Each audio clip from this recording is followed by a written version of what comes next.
Hello ladies and gentlemen, and welcome back to the channel. So today we are looking at Canada. So Canada does have a Premier League in the country, and we know that there are a bunch of teams in the MLS who are in fact a Canadian team.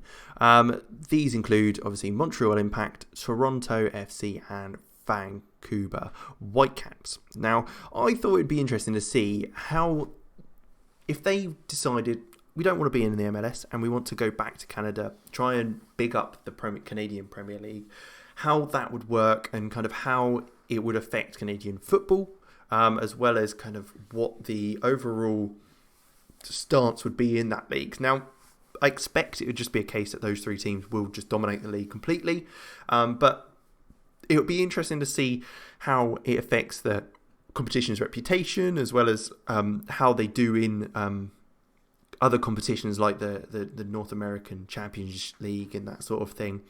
If it helps them because they'll be getting in it more and often, or if it's a case that because of the level of the league, it's not going to be as effective. So what we'll do is we'll jump one season ahead, see kind of where we stand with things, and go from there.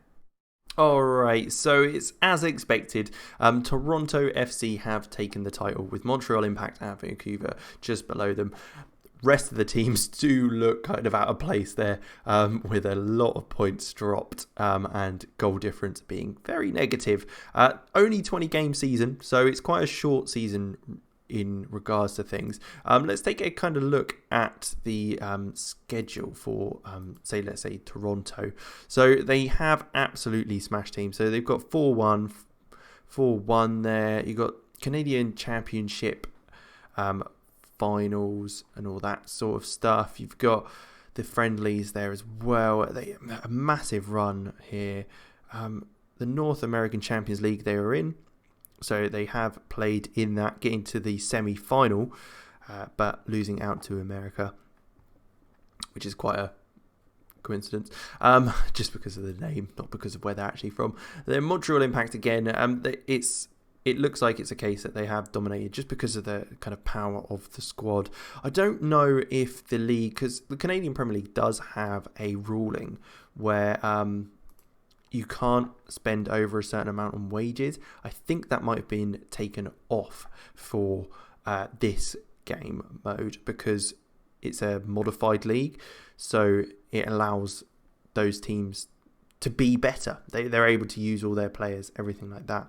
Now, there is a 7 foreign-based players over the age of 22 allowed on loan limit. So there is that to take into account, but it might mean that the other Canadian teams can start to kind of build their team up a bit better, rather than limiting themselves. They're able to kind of push on. So we'll jump another season ahead, see where we're at, if Toronto holds on or if it's any of the other big boys that can take over there, and kind of see if there's any progress.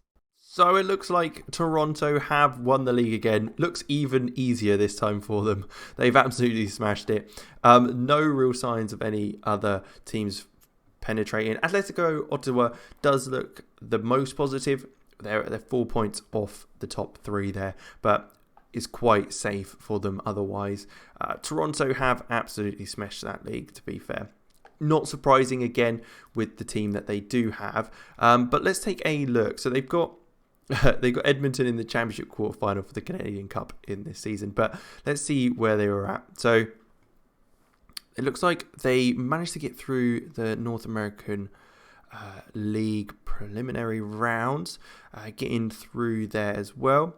Canadian Championship, they won that as well. North American League quarterfinal, semi-final, final first leg. So it looks like they actually won the North American League final. What about the North American Champions League? Did they do as well last time? So they again got to the final, but weren't able to quite hold on. Ended up losing to New York, one of their former competitors in the MLS. So it does look like it gives them enough time to really focus on all these cups competitions they've got going on as well, by having that smaller season for Toronto. I think it'll be the same case with Vancouver as well, as what's their name? Vancouver, and who's the Montreal? Wow, can't read at all. So it's quite interesting to see that. We'll jump again another 3 years, I think, to get to 2025, see where things stand. If there are any changes, doesn't look like they're changing in the league. It'll be quite hard to get above the Mexican leagues, I think, but we'll see where they're at, and then we'll go there. All right, so it's an interesting reading. It looks like Toronto have run away with things, to be honest. Undefeated season, the season after we left them. After that, they again went nearly undefeated, only losing one game in the league. Again, only lost one game. Who are these games to? So they lost to Montreal and they lost to Montreal. So they're losing to Montreal away and at home. But that's quite impressive, really. They've absolutely smashing this league. There's no real signs of letting up by them. They've absolutely demolished teams. There's a lot of randomly chosen in the below that because teams are landing on the same points. I guess because they're just getting absolutely battered by Toronto and that lot. So interesting to see. Now, did Toronto manage to get any further in any of the competition? Did they win the Champions League? No, they lost there last year. What about the year before? Final, first leg, second leg. Looks like they lost there as well to America once more. Interesting to see that they are getting to the finals. They're just not.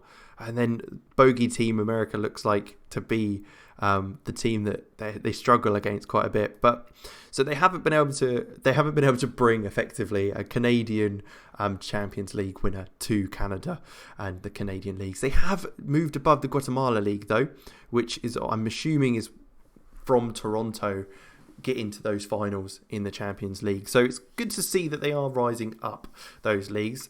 I'm sure if at some point Toronto finally manages to win that elusive cup that they want, they'll be able to go up. Hopefully it will slowly start to allow the teams below them as well, with the league increasing competition-wise and reputation, bringing in players that are better. Hopefully that will all come round as a full circle really with that.